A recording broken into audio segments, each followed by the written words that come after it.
Halo, perkenalkan, nama saya Alvin Pramudianto, mahasiswa program studi Ilmu Administrasi Negara, Universitas Negeri Surabaya, angkatan 2022.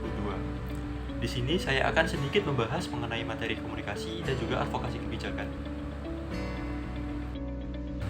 Nah, untuk pembahasan yang pertama, kita akan membahas mengenai public speaking. Kenapa sih kita harus menguasai public speaking? Banyak orang itu sukses berawal dari adanya good speaker, seperti halnya Mata Najwa, Dr. Oz, dan juga yang lain-lain. Kemudian yang kedua adalah tuntutan zaman dan juga teknologi. Nah, dalam mengikuti perkembangan zaman, kita juga harus menguasai teknik public speaking.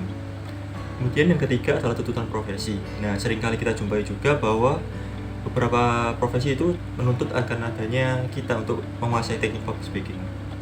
Kemudian yang keempat adalah persaingan. Nah, dengan adanya teknik public speaking itu dapat kita gunakan untuk bersaing dengan lawan yang sesama ingin melamar pekerjaan. Selanjutnya adalah konsep komunikasi. Apa sih komunikasi itu? Komunikasi bisa diartikan sebagai seni kita dalam menyampaikan pesan atau ide secara efektif kepada lawan bicara kita. Nah, bentuk komunikasi sendiri itu ada dua, yakni komunikasi verbal dan juga non-verbal. Kemudian dalam media komunikasi itu sendiri terdapat 4, yakni yang pertama adalah suara, tulisan, gambar, dan juga video. Nah, dengan kita menguasai public speaking itu memiliki beberapa manfaat. Yang pertama adalah mengurangi ketidaktahuan, yang kedua dapat mengurangi tekanan, yang ketiga dapat memperbaiki hubungan, yang keempat memahami permasalahan, dan juga yang terakhir itu dapat menyelesaikan masalah.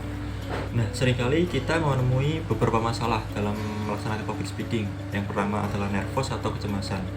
Nah, beberapa penyebab kecemasan itu yang pertama adalah pengalaman pertama, kemudian yang kedua suasana baru, merasa menjadi pusat perhatian, merasa berbeda atau tidak percaya diri, trauma masa lalu, dan juga yang terakhir itu perasaan tidak siap tampil. Nah, masalah yang kedua dalam public speaking adalah teknik public speaking yang kita gunakan.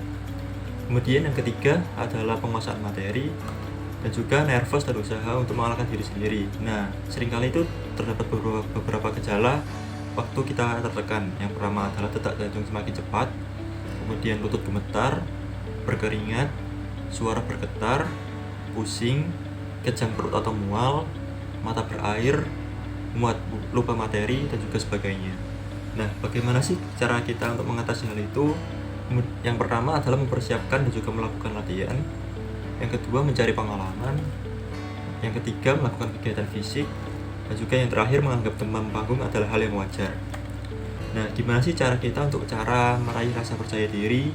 Yang pertama adalah lepaskan rasa sesal, perbaiki persepsi diri, jangan takut gagal, penampilan maksimal, dan juga yang terakhir mengingat semua sukses masa lalu. Nah, selanjutnya kita akan membahas mengenai teknik public speaking. Public speaking sendiri memiliki 4 teknik. Yang pertama adalah variasi suara, ekspresi wajah, kontak mata, dan juga bahasa tubuh. Nah, yang pertama adalah variasi suara. Variasi suara sendiri memiliki 2 teknik. Yang pertama adalah volume dan juga kekerasan suara. Yang kedua, jangan berbicara dengan nada datar. Kemudian yang kedua adalah mengenai ekspresi wajah. Ekspresi wajah sendiri memiliki 3 teknik. Yang pertama, jika berbicara, pastikan mata tidak terpaku pada suatu benda. Kemudian yang kedua, hindari kecenderungan menggeleng-gelengkan kepala. Dan yang terakhir, biasakan untuk tersenyum. Yang ketiga adalah pembahasan mengenai bahasa tubuh. Bahasa tubuh sendiri memiliki 3 teknik. Yang pertama adalah dalam suasana formal, berdiri selalu lebih baik daripada duduk. Yang kedua, gunakan tangan untuk memegang alat bantu. Yang terakhir, busana mondar-mandir tidak dianjurkan. Nah, bagaimana sih tips untuk merebut perhatian? Yang pertama adalah busana yang sesuai. Yang kedua, datang tepat waktu. Yang ketiga, gunakan alat audiovisual. Yang keempat, kemukakan sasaran dan juga tujuan.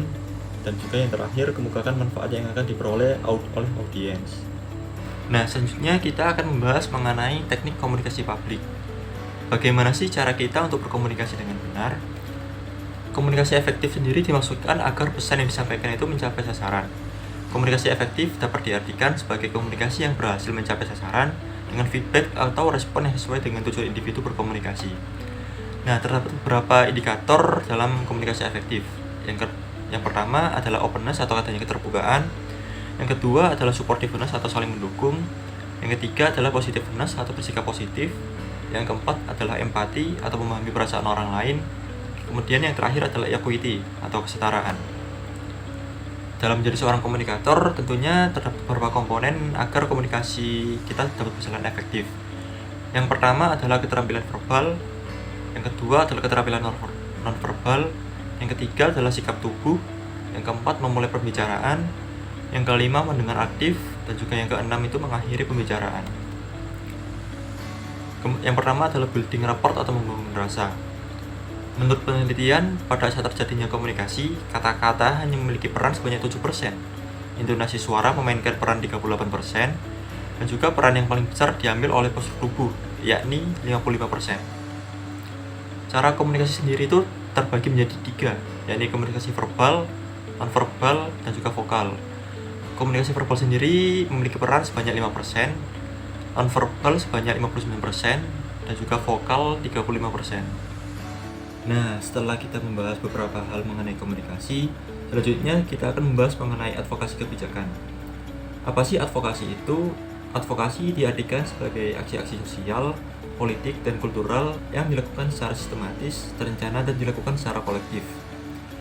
Advokasi melibatkan berbagai strategi, meliputi lobby, koalisi, kampanye, aksi massa, dan juga penelitian. Nah, dari kelima hal tersebut bertujuan untuk mengubah kebijakan dalam rangka melindungi hak-hak rakyat dan menghindari bencana buatan manusia.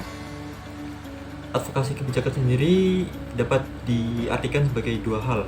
Yang pertama adalah kerja legislasi, yang di dalamnya terdapat membangun agenda latar kebijakan, formulasi naskah akademis, dan juga tawaran naskah sanding rancangan kebijakan. Kemudian yang kedua diartikan sebagai kerja politik, yakni proses lobby dan atau pendekatan terhadap pembuat kebijakan. Kemudian yang kedua adalah perluasan koalisi atau sekutu dalam aliansinya antar jejaring. Nah, dalam Undang-Undang Nomor 10 Tahun 2004 tentang pembentukan peraturan perundang-undangan terdapat 6 siklus kebijakan. Yang pertama adalah perencanaan, yang kedua persiapan, yang ketiga pembahasan, yang keempat pengesahan, yang kelima pengundangan, dan juga yang terakhir penyebarluasan atau sosialisasi.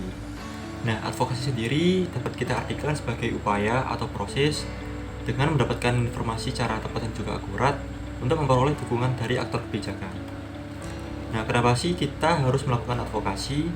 Yang pertama, banyak di antara aktor kebijakan yang terlibat seperti aktor legislatif, eksekutif, proses politik, komitmen terhadap masalah masyarakat, pemahaman masalah masyarakat, dan juga cara pandang terhadap masalah itu tidak memiliki latar belakang yang sesuai dengan permasalahan yang sedang dibahas, seperti regulasi, pajak, harga, investasi, dan juga sebagainya. Nah, advokasi sendiri memiliki tujuan yang antara lain adanya pemahaman atau kesadaran terhadap masalah, adanya ketertarikan untuk mengatasi masalah, adanya kemauan atau kepedulian, adanya tindakan nyata, adanya tindak lanjut kegiatan itu dapat membangkitkan komitmen dan dukungan yang nantinya akan berdampak pada kebijakan, sumber daya, kemudahan, keikutsertaan, dan juga yang lain-lain. Nah, advokasi sendiri memiliki pelaku dan juga sasaran. Pelakunya sendiri terdapat pakar, pejabat yang berwenang, perguruan tinggi, media massa, swasta, organisasi profesi, masyarakat atau tokoh masyarakat, kemudian LSM, dengan syarat peduli dan paham isu, berkompetensi, dipercaya atau dihormati, tidak tercela, dan juga yang lain-lain. Nah, sasarannya itu terdapat pengambil keputusan, pembuat kebijakan, serta pembuat opini, menyusun draft, dan juga yang lain-lain, seperti kepala negara atau pemerintahan, lembaga legislatif seperti DPR atau DPRD, aparatur sipil negara, partai politik, organisasi masyarakat, organisasi agama, dan juga organisasi profesi. Nah, terdapat beberapa cara yang dapat kita gunakan dalam advokasi kebijakan.